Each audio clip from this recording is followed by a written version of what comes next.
Welcome to the first episode of Prepare to Fly. Since there isn't a ton of new information on Shadows Die Twice, I just want to go over some of the key points in the interviews up to now.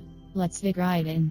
In an interview posted by The Telegraph, From Software's Yasuhiro Kitao talks broad game mechanics. It has always been an aim of ours to produce titles to learn, whether it's the enemy movements, the attack patterns or its weaknesses, then you can bring that back to the next try and use that to overcome the situation. That's definitely present in Sekiro as well.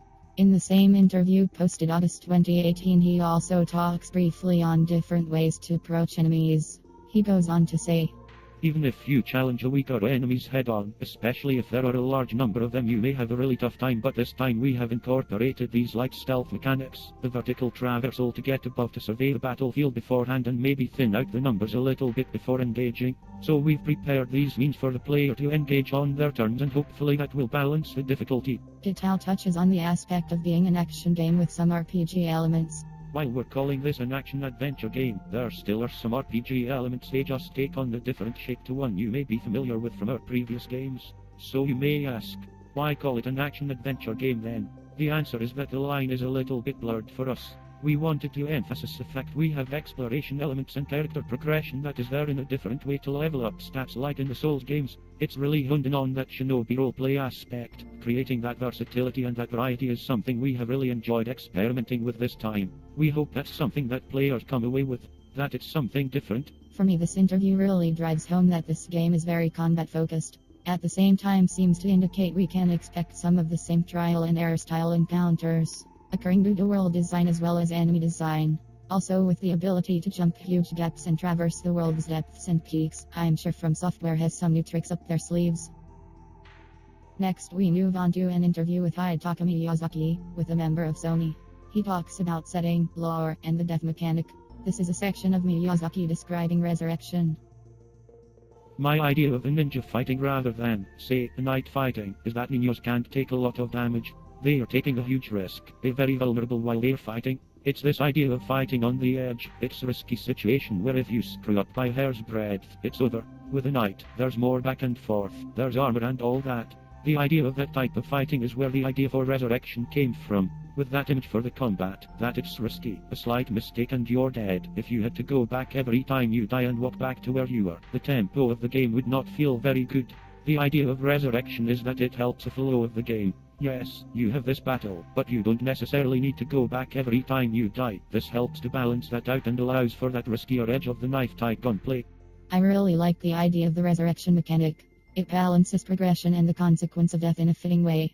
Miyazaki goes on to add, there are 3 ways death influences Sekiro. For the gunplay purposes of keeping the flow good and being able to have this risky situation, to be able to use it creatively, and also that the story centers around the concept of resurrection. There's one thing I'd like to make sure isn't misunderstood. The resurrection system was not introduced to make the game easier. If anything, it actually can make a game harder because it allows us to push the edge of risky combat where the player can die at any moment.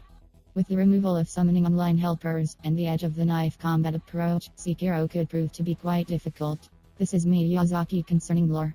This isn't a game where you go through one area, kill a boss, watch a cutscene, then the game tells you where to go next. The story trickles in as you're playing the game. You'll find things that will give you more information on the world, the lore, if you will, along with actual story information as well. In that way, it's similar to our previous games. There are lots of cool new things that I'm looking forward to fans enjoying. Particularly the new story format, or at least the fact that the main character is a big deal in the story, the new ways to explore the world, and the new way that you're going to become more and more powerful. There are lots of aspects from our previous titles that I feel we've been able to iterate upon. The dynamic exploration, the violent sword fighting, and a huge number of strategic options. I feel that these are all major steps forward for these mechanics, and I'm really looking forward to fans playing it.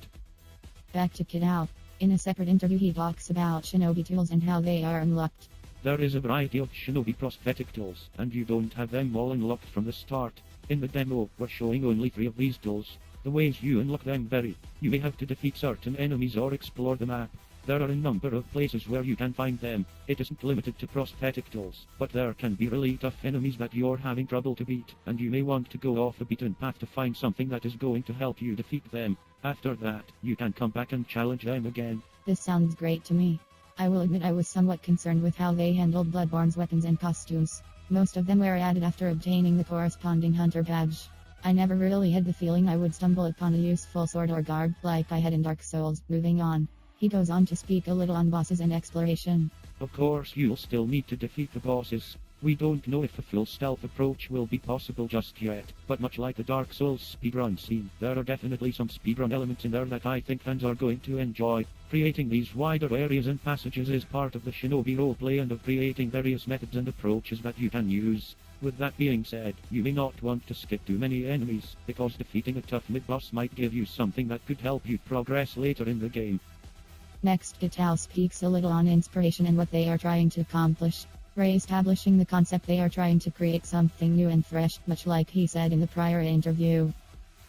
When we decided to create a game set in Japan, with a shinobi as a motif, we did think about Tenchu, and that was the initial impetus for this game. Yet, in time, it gradually evolved and changed in various ways. It became simply a shinobi game set in Japan that From Software and Miyazaki-san want to create right now. That's what you see here. We feel that Tenchu is a very interesting series with its own quirks and personality. We think that if we were simply to create another Tenchu, it would feel like an imitation of past games. So we thought about what we wanted to this time, and if we wanted to make Tenchu or not, and the answer was simply that we wanted to do a cool shinobi game. We can't say for sure about the future and how Souls-like title would look, but as far as this is concerned, we wanted to set out and create something different. The Dark Souls series is finished and we want to challenge a brand new and a brand new experience. Thanks for watching. I'll post the 3 interviews covered in this episode in the description below. Let me know what you think down in the comments.